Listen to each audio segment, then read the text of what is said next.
Olá, eu sou Antônio Rodrigues de Oliveira Neto, sou velho, sou de direito.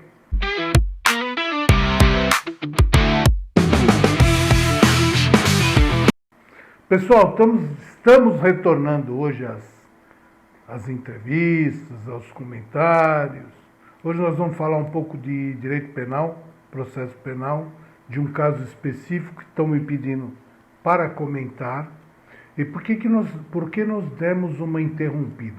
Copa do Mundo, travou tudo, então fazia todo o conteúdo, chegava lá, perdia. Outras, fiz várias entrevistas com pessoas muito interessantes e o YouTube não estava entregando, travando por qualquer coisa, por qualquer palavra. Então, infelizmente, está assim. Eu vou falar do caso da Deolane Bezerra, deixando muito claro que não trata-se de nenhum julgamento da pessoa. Eu não conheço os processos a fundo e, portanto, todos os comentários que vou fazer estão atrelados às notícias publicadas. Se integralmente ou parcialmente verdadeiras, eu não posso afirmar, mas as minhas fontes são as publicadas. Vamos lá primeiro para a qualificação. Quem é a doutora Deolane Bezerra? Ela chama-se Deolane Bezerra Santos. É advogada com inscrição provisoriamente suspensa na Ordem dos Advogados do Brasil. O que significa uma inscrição suspensa?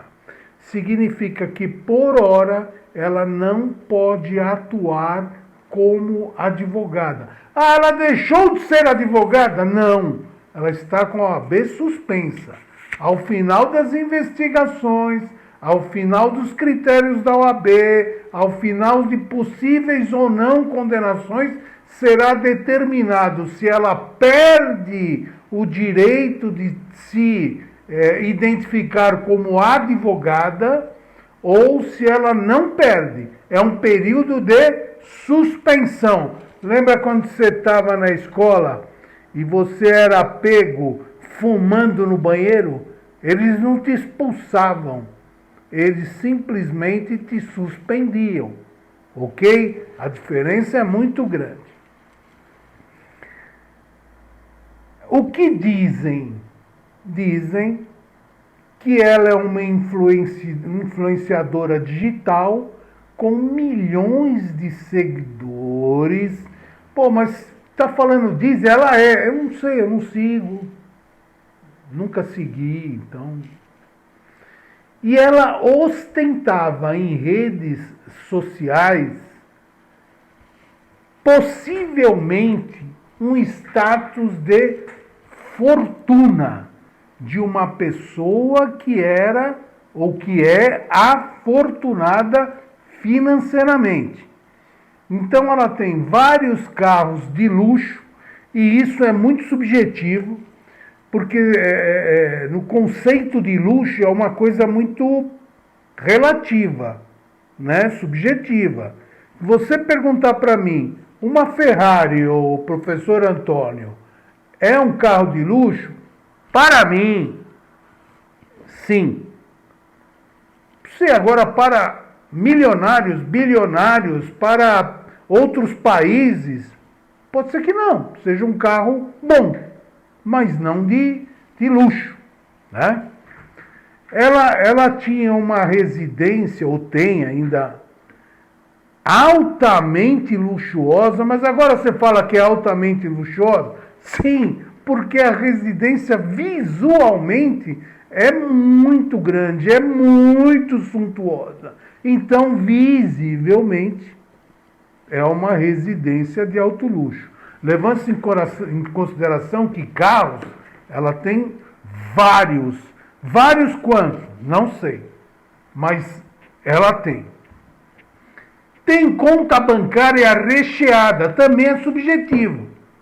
Se você chegar para uma pessoa normal, ou até com capacidade financeira alta, fala assim, me diga uma coisa, 50 milhões na conta é muito? A pessoa vai falar, é. Se você perguntar para um magnata que ganha bilhões, ele fala, é um bom dinheiro. Então é subjetivo. Mas tudo agora, nesse momento, por causa das investigações, foram bloqueados. Ela perdeu tudo? Não. A pena, aspas, de perdimento dar-se-á ao final do processo com uma sentença penal transitada em julgado. Mas, se houverem fortes indícios do cometimento do crime, os bens bloqueados podem ser vendidos para que não pereçam. O que significa isso? Significa que antigamente você aprendia um caminhão que vinha trazendo contrabando, e aí ou um avião, o que acontecia? Ficava com o Estado, sob guarda do Estado. Porém, pelo passar do tempo, decorrer do tempo, em termos de continuidade processual, todos os recursos, todas as condições, tal, esse bem perecia. Ele estragava, ele deteriorava. Então, chegou-se à conclusão que, em determinados casos, existe uma autorização para que esses bens sejam levados à venda de forma legal e o dinheiro resguardado. Tá? Na pena de perda total, os bens podem ser revertidos até para atuação de quem? Polícia Federal, de quem os prendeu. Então você vê, nós tínhamos antigamente, quem é mais velho vai lembrar, os meliantes tinham uma moto 750 Ford, que era chamada Sete Galo, um exemplo. E a polícia militar tinha um fusquinha, cor de laranja com preto, com uma sirenezinha em cima, que a moto passava, os caras ligavam a sirene e ia no fusquinha lá, quase morrendo, mas não era o Herbie, se meu Fusca falava. Era o Fusca mesmo, não chegava nem perto.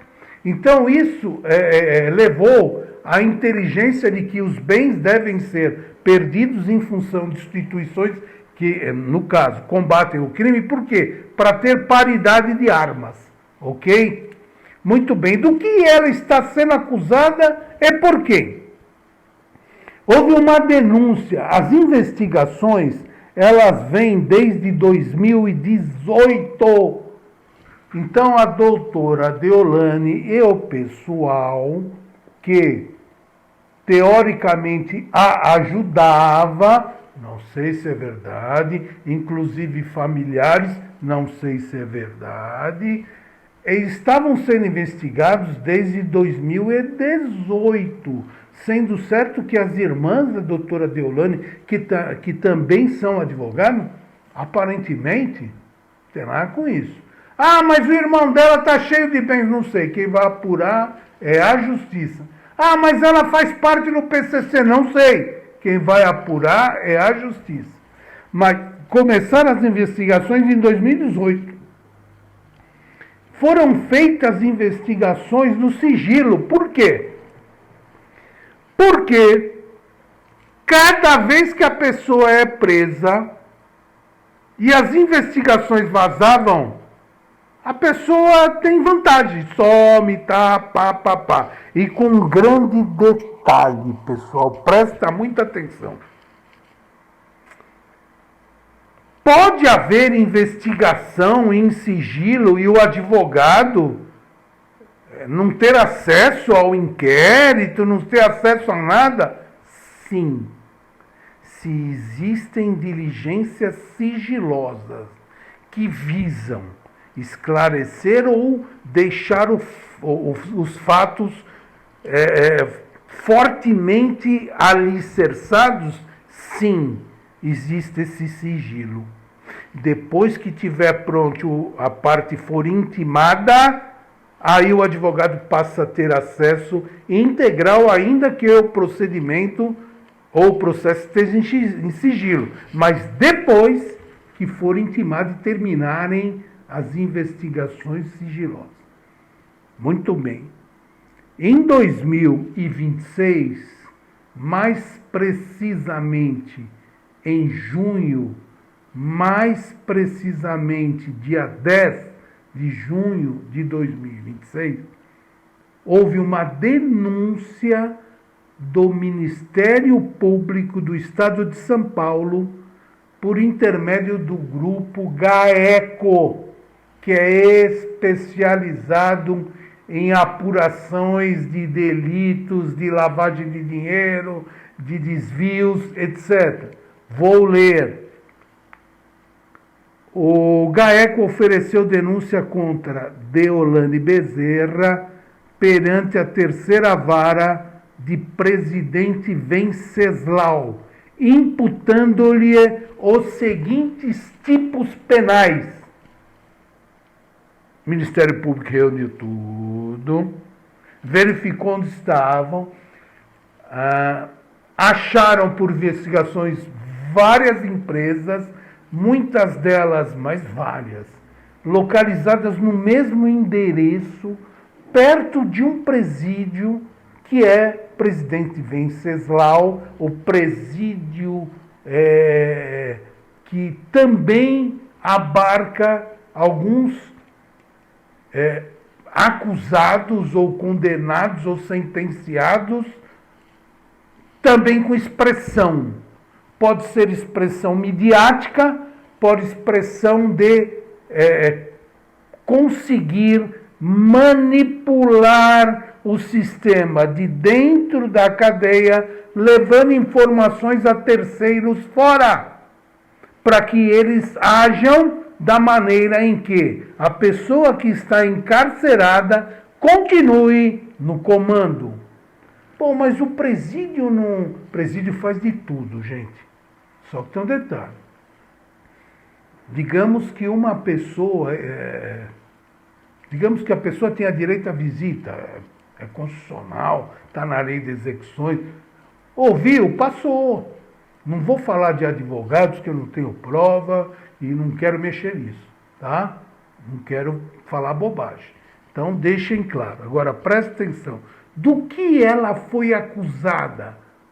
O que a acusaram, Antônio? Acusaram de organização criminosa. Está na Lei 12.850 de 2013, no artigo 2º, parágrafo 3º. O que é? Por que ela foi levada a ser capturada para responder nesse delito? Teoricamente, é sempre teoricamente, por integrar com estabilidade e permanência, de modo estável, sempre permanência, sem interrupções, ou se as interrupções houverem seriam breves, até por disfarces, por tentativas de mexer as pedras do xadrez, por entregar com estabilidade e permanência estrutura organizada do primeiro comando da capital, voltada à prática de lavagem de dinheiro. O que é o primeiro comando da capital? É o que vocês ouvem por aí ser chamado de PCC. Pô, mas espera um pouquinho. Todo mundo sabe que tem esse tal de PCC, em outros estados Comando Vermelho, outras facções, mas de onde surgiu isso? Então, os relatos que eu sempre ouvi é que o primeiro comando da capital, ele originalmente surgiu para acabar com patifaria dentro dos presídios, com coisa errada, e para organizar os presos e ter deles o respeito da sociedade. Vamos lá. Teve um caso muito interessante comigo. Eu estava defendendo um filho de uma pessoa que era alto cargo de empresa estatal. Não vou falar o que nem quem. Por quê? Porque ele era Robin Hood. Pessoal, ele era Robin Hood. Como assim? Ele fazia direito, estava no 3º ano. Ok. Durante a semana tudo direitinho. Na sexta-feira ele ia para a faculdade e o pai levava na sexta. Porque estava folgado, sempre levava ele. Ele entrava pela catraca e saía depois que o pai ia embora. E o que ele fazia? Ele ia cometer crimes num bairro de São Paulo com vários colegas e primos. E eles pegavam, cometiam os crimes. Que crime? Roubo. Sempre roubo. Aí no final da noite eles pegavam o dinheiro arrecadado, ia no Carrefour, comprava um monte de coisa e distribuía para as pessoas pobres, nas favelas. Mas para isso eles roubavam. Aí eu perguntava, mas por que você fazia isso? Por que você não montou? Adrenalina, doutor. A adrenalina era demais. Tem uma coisa no direito que chama TT. Tesão de trouxa. Cada um tem o seu. Muito bem. E daí um dia ele caiu numa casa de caboclo, foi preso, ficou muito tempo preso. E o pai chorava, porque a família é de bem, mas tudo bem, passou. Então, lá eles falavam, né? Na época estavam presos 2 irmãos de um caso muito famoso que aconteceu em São Paulo, e eu ia visitá-lo e encontrava os 2 irmãos, conversava, trocávamos ideia, e aí se você vê, são pessoas aparentemente normais, não tem desvio de caráter, por isso que são condenadas, não tem doença, até desvio de caráter tem, não tem uma doença que o leve à medida de segurança. O que é medida de segurança? Se o cara é louco, ele não pode ser preso, ele tem que ser levado a uma instituição de tratamento, certo? Isso é uma medida de segurança, muito mais branda do que a prisão de verdade. Vocês vão ter noção do que é, não existe mais um manicômio daquele jeito. Mas meu nome não é Johnny. Meu nome é Johnny? Ou meu nome não é Johnny? Um negócio assim. É um filme. Meu nome é Johnny. Alguma coisa assim. E lá mostra um cara que não era bandido. Ele era golpista. Ele achava legal, ele conseguia. Então, com Celton Mello, esse filme. E aí, o PCC se enquadrou de uma maneira para não deixar você claro. O cara entrava, isso aí é uma piada que até hoje ela funciona. Vocês veem como é a verdade. Qual a piada? A pessoa vai presa, os caras, epa, primeira coisa que vai acontecer quando você chegar lá, se liga aí, vai virar mulherzinha. E o PCC foi acabando com essa patifaria. Eles não aceitavam isso. O cara está preso, tá? Ele tem que pagar? Tem, mas com a dignidade de um preso. Não é hotel 5 estrelas, não é comer rabanete da Itália, nada disso, mas dignidade. Ele não pode chegar lá, o cara jogar a manta em cima dele, do nada, jogar a manta é um cobertor, e quebrar ele de pau, que nem antigamente acontecia, que era o salve. Não, mas me fala uma coisa, Antônio, o estuprador está morto. Sim, existem alguns tipos de crimes que a própria população carcerária não aceita. Então, esse pessoal que cometeu estupro, que matou criança, que matou velho, presta atenção, não tem, em São Paulo não tem mais. Criminosos que fizeram o sequestro, e depois que recebiam o resgate, matavam a vítima. Isso não é aceito. Então o que acontecia? Eles vão para o seguro. Acontece, vão para o seguro. O cara chega e fala, qual é o seu BO? Meu BO é estupro, 213, 212, 214. Então, seguinte, vai ficar no seguro aí. Por quê? Agora, então, por que acontece o problema? Porque quando a cadeia vira, o que é vira? Rebelião, alguma coisa. Primeiro lugar que eles atacam os próprios presos, onde é? Seguro. Que eles têm conta a acertar. Entenderam como funciona? Então vamos lá. Segundo crime em que a Deolane foi denunciada, por ora ela é acusada e não condenada. Lavagem de dinheiro. Lavagem de dinheiro é um crime tipificado no artigo 1º da Lei 9.613 de 98 por 7 vezes.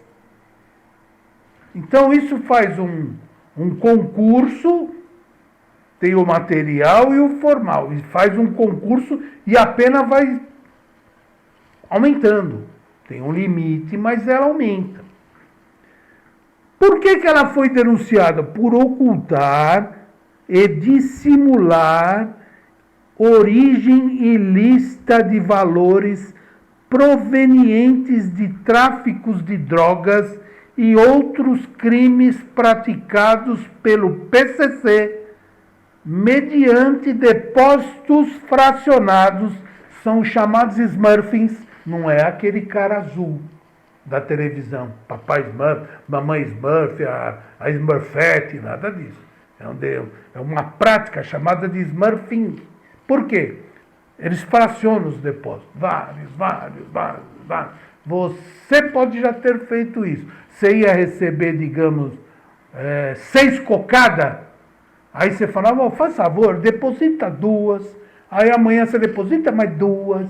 Depois você deposita 1. Depois você deposita a última. Combinado? Por quê? Porque tinha um limite de informe à Receita, ao Banco Central.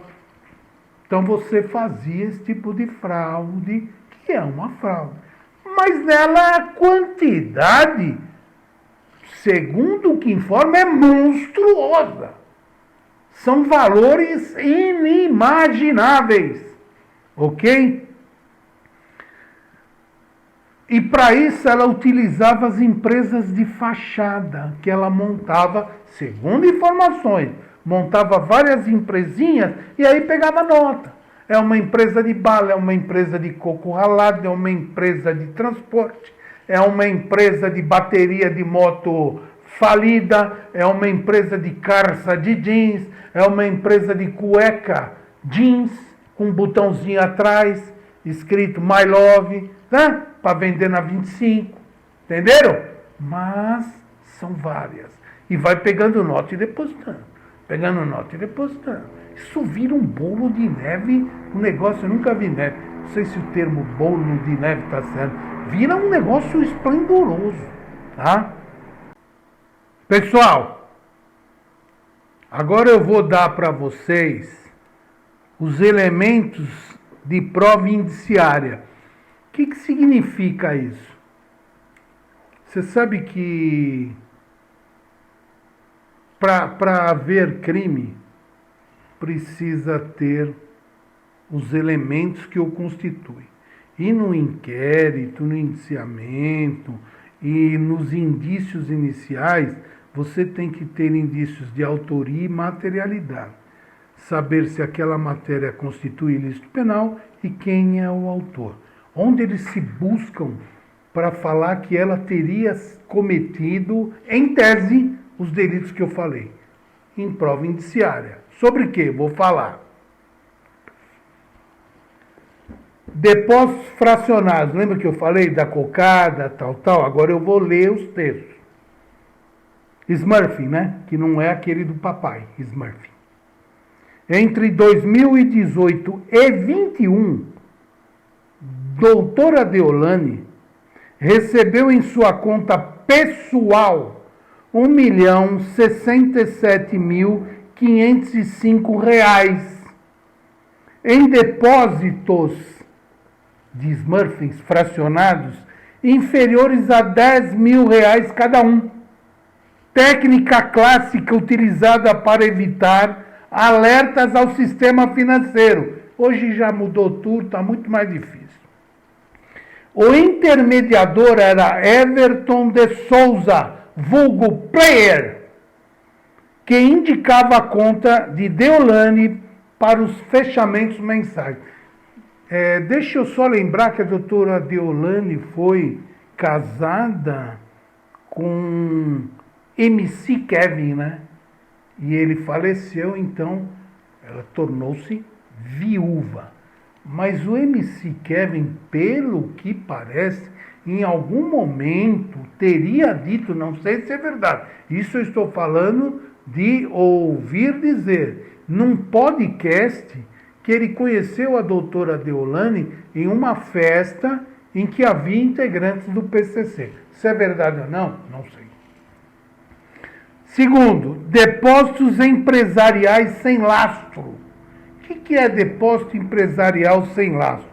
Pô, uma empresa começa a depositar dinheiro na sua conta, o que você prestou para ela? O que você fez? Teoricamente nada, mas você até emite um recibo. Ou uma nota fiscal. É uma empresa de sapato. Aí, olha, eu comprei 40 mil sapatos para os meus funcionários. Sapatos de segurança. 40 mil? Pouco demais, mas tudo bem, isso é bondoso. Quantos funcionários tem sua empresa? 500. Mas eles gastam um sapato, os bichos comem sapato. Então vamos lá. Quase 50 depósitos, no total de 716 mil, foram feitos a duas empresas de Deolane por uma suposta instituição de crédito cujo responsável recebe cerca de um salário mínimo mensal. Mas gente, tá errado. Se o cara ganhar um salário mínimo mensal, como é que ele depositou para 716 mil? Mas, ó, também não vou falar, sabe por quê? Eu sou ruim em matemática. Por isso que eu fui para humanas. Então eu não sei fazer conta. Vai que essa conta bate. Eu não sei. Indicando empresas de fachada. Não foram identificados pagamento de contraprestação ou serviços advocatícios que justificassem os valores. Um salário mínimo. Entendi. 50 depósitos deu 716 mil. Entendi. Mas é contraprestação jurídica? Mas tem tanto processo assim? Não, nem tem. Não entendo nada de matemática. Vamos tocar. C. Crescimento patrimonial incompatível. O que significa isso? Significa que pelas minhas declarações, meu tempo de profissão, o que eu ganho, parará, o meu patrimônio de uma hora para outra aumenta muito. Não, peraí, Antônio, também está sendo maldoso. E se ela ganhou várias vezes na loteria, na Mega Sena?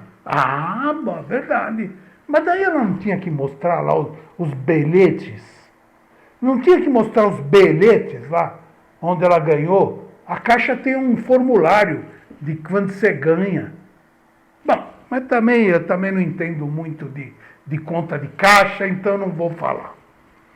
Declara ter investido 65 milhões de reais em 12 imóveis de luxo. Certo. Nos 3 anos anteriores, sem lastro lícito comprovado. Mas, gente, vocês também estão pegando no pé. Quer dizer que eu não posso comprar 12 apartamentos, gastar 65 milhões, eu sou proibido? Não. Desde que você demonstre de onde veio o dinheiro. De onde veio, onde você recebeu, qual imposto que você declarou. Você entendeu? Outro, vamos lá. Vínculo com transportadora, lado a lado, transportes. A empresa, apontada como braço financeiro do PCC, utilizada para movimentar recursos ilícitos. Não sei, é uma empresa de transportes que, segundo o que dizem, é utilizada por PCC para fazer movimentações estranhas. Deolane mantinha estreitos vínculos pessoais e de negócios com um dos gestores fantasmas da transportadora. Mas gestor fantasma? Eu sou burro em matemática, também não entendo de espiritismo, mas me fala uma coisa. Fantasma, o único que eu conheço que eu acho legal, é aquele do Ghostbusters, o Gasparzinho, achava ele legal, bonzinho. Ghostbusters, também achava ele legal, os fantasminhas ali, tudo doidão e tal. Agora, gestor, não entendo, eu não sabia nem que fantasma podia gerenciar alguma coisa. Bom, deixa pra lá. Outra, planos de expansão internacional. O MP aponta que Deolane participava de planos de expansão internacional da facção criminosa. Não sei, mas existe expansão internacional da facção criminosa? Isso aí eu só ouvia falar com o pessoal lá do tráfico lá da Colômbia, lá, não sei nome, não vou falar nome, mas ali, não sei, no Brasil tem isso. O Brasil está exportando. Não sei. Crimes durante a prisão domiciliar, em 2024. Um dos tipos de prisão é a prisão domiciliar. Ela é utilizada em alguns casos por respeito humanitário, a pessoa muito doente e tal, quando a acusada ou a ré, sei lá, a condenada, ela tem filho menor de 12 anos, que precisa da atenção da mãe, então aí concede, tem alguns casos específicos. Por quê? Porque por causa de você privar a liberdade, você pode prejudicar uma pessoa que nada tem com isso, que é uma criança, que é sabe? Ou senão o cara já está podre em vida. O cara está apodrecendo em vida. Só que você tem essa concessão, você não pode cometer novos delitos.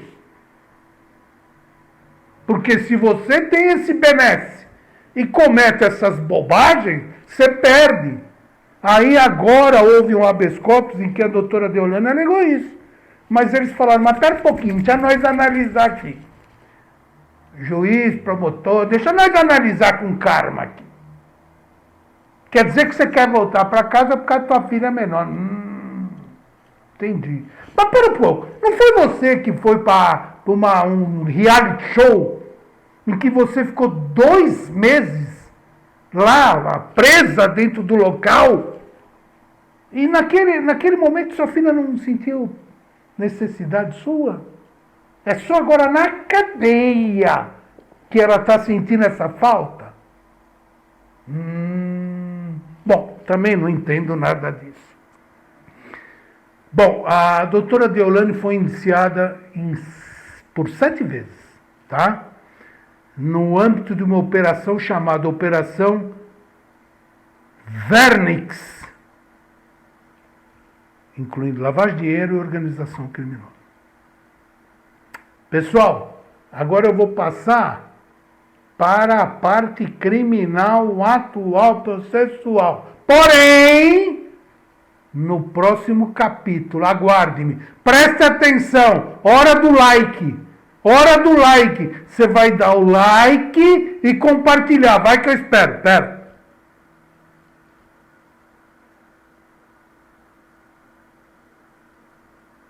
Vai, pô! Não, ô tonto! O like é o dedinho pra cima, você deu no pra baixo, você vai me ferrar, ô louco! Vai logo! Beleza, eu sou Antônio Rodrigues de Oliveira Neto, sou velho, sou do direito e volto com o caso.